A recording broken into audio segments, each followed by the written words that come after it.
Today we're revealing something that might ruffle some feathers among watch enthusiasts. A list of Rolex watches that might not be the best pick if you're looking to turn a quick profit. And let's be crystal clear about what we mean here. While these watches are certainly classy and desirable, they're not your great chance if you're in the hustle for a fast buck. Before we stroll over to the Rolex website, let's set the record straight on something. It's easy to fall for the myth that every Rolex is a safe bet for holding its value or even fetching a higher price soon after purchase. That's like expecting every sunny day to be perfect for a picnic. Sometimes a storm rolls in unexpectedly. In recent years, Rolex prices soared to the stratosphere and then parachuted back to more familiar territory.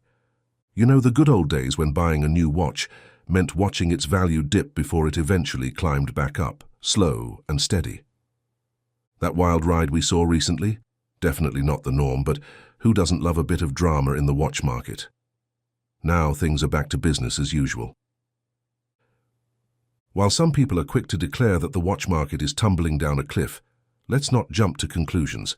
Despite the rumors, we're not exactly witnessing a ghost town in the sales department. From our vantage point, it's clear. The market has certainly cooled from its feverish highs, but it's far from frozen. Trust us, we're still here, wheels turning, deals happening. Solid businesses everywhere can vouch for that. Now, for those solo adventurers out there, backpack dealers as we like to call them, who've been hustling hard, flipping brand new watches for a quick buck, times are getting tougher.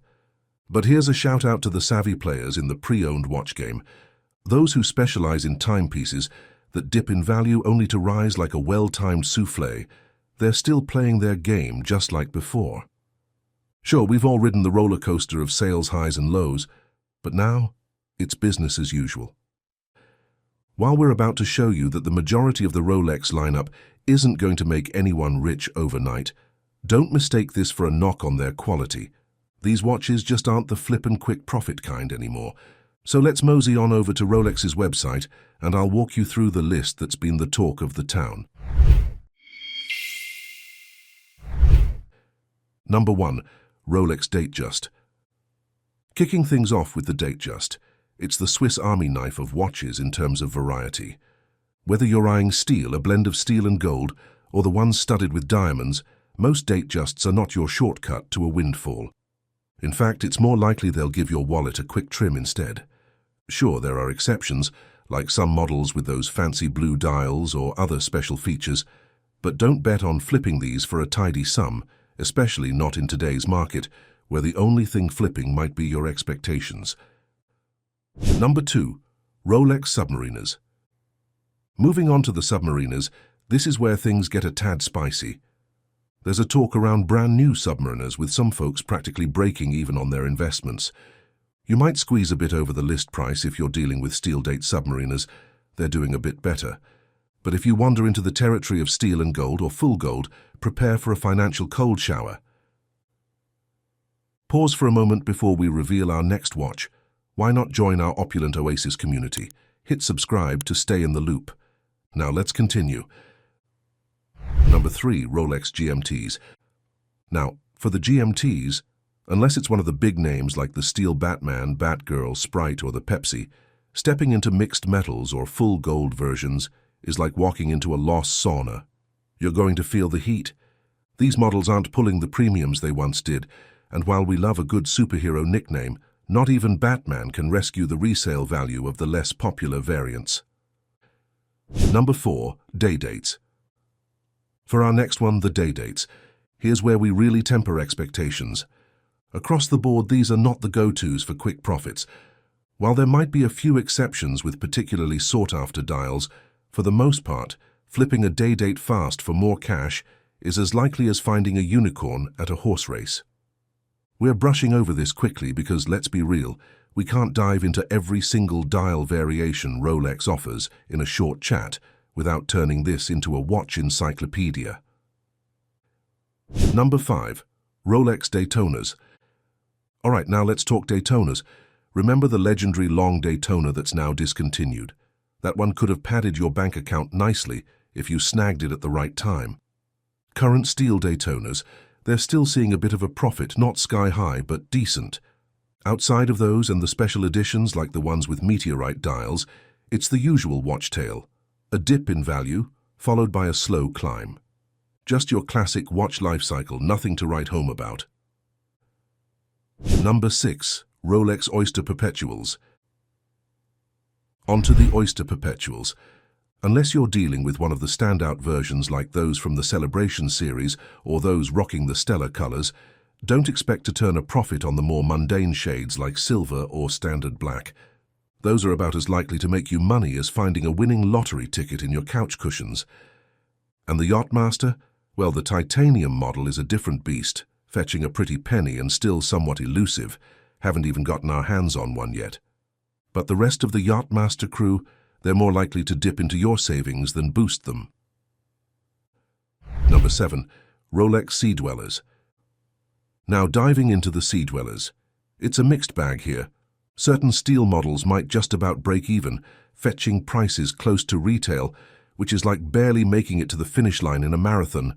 You're exhausted and just glad it's over. However, if you venture into the versions with precious metals like those mixed with gold, prepare to see your potential profits sink faster than a lead balloon. Quick flips in this category, more like quick slips. Number 8. Rolex Deep Sea. Heading into the depths with the Deep Sea, particularly the new gold models, it's a bit like exploring uncharted waters. From what we can gather, slapping a luxury tag on a watch that's more suited for a deep sea suit than a dinner suit seems like an odd move. These watches are bulky, heavy, and now even heavier in gold. Seriously, who thought making the ultimate tool watch even heavier was a good idea? Number 9. Rolex Air King. Now cruising over to the Air King zone. The big, sporty models are still decent buys, holding their value fairly well. You'll likely get back what you paid, give or take. It's the steel and gold versions that are more likely to make your wallet weep. But as long as it's big, bold, and Rolex, there's always a chance it'll keep its cool in the value department. Still, the days of hefty premiums are sailing off into the sunset. Number 10. Rolex Lady Datejust. And onto the Lady Datejust.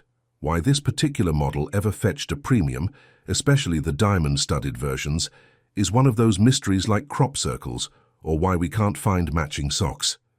If we're talking entry-level, sure, there was a demand that made sense. But step out with a full gold blinged-out version, and you might feel the financial pinch as soon as you leave the store. So, a word to the wise, whether it's the Lady Datejust or even the DayDates, consider going pre-owned. It's like shopping during a flashback sale a decade ago. Same great style, much nicer price tag. Number 11. Rolex Sky Dwellers. Let's ascend to the realm of the Sky Dwellers. Unless it's a steel model with that striking blue dial, whether it's paired with a Jubilee or an Oyster bracelet, don't expect it to rake in any premiums. Most of the Sky Dweller lineup is like buying a luxury car fresh off the lot. It's going to depreciate the moment you take it out of the dealership, then maybe, just maybe, it'll start to appreciate at the pace of a leisurely stroll. Number 12. Rolex Chine. And finally, we get to the Chine collection. It's a head-scratcher why these were ever fetching premiums. The Chine has always been the tortoise in a race of hares when it comes to appreciation. Sure, they offer some nice bang for your buck, and if you're eyeing something like a Patek Philippe or Vacheron Constantin but your wallet's holding you back, a Chine could be your understated star. But flip one quickly, that's about as likely as a sprinting snail. Now, before we wrap this up, let's chat about the big picture here. We're not painting a doomsday scenario, nor are we saying you should steer clear of luxury watches. Quite the opposite, really. Rolex, along with other high-end brands, crafts some spectacular timepieces. Our focus on Rolex today is simply because it's a hot topic, easy to chat about, and something most folks can relate to. These watches are fantastic, not just for their look, but for their craftsmanship. We're just giving you the lowdown so you can navigate the market like a pro. No matter which brand catches your eye, the watch market has been a bit of a wild ride these past few years. Traditionally, snagging a brand new watch right off the bat could be a quick way to watch your hard-earned cash evaporate, while picking up a pre-owned piece meant snagging a bargain. Now, if you're playing the long game with these timepieces, talking 5, 10, 15, even 40 years down the road, and you're more about enjoyment and passing down a legacy than quick cash, investing in something like a Rolex Submariner could actually make more financial sense than letting that $10,000 sit in a bank account. Thanks to good old inflation and the steady climb of retail prices, that watch is likely to hold its value far better than cash under the mattress. It's all about the recommended retail price. Like a good friend, it's there to give you a ballpark of what your watch might fetch in the wild market swings. And there you have it, a list of Rolex watches that might not line your pockets in 2024. Have any of these watches surprised you, or are there others you think should be on the list? Drop your thoughts and questions in the comments below. We'd love to hear from you. If you enjoyed this chat, don't forget to give us a thumbs up, hit that subscribe button, and ring the bell so you never miss out on our latest watch wisdom. And hey, be sure to check out our other videos for more insights and tips. Thanks for hanging out with us, and we'll catch you in the next one.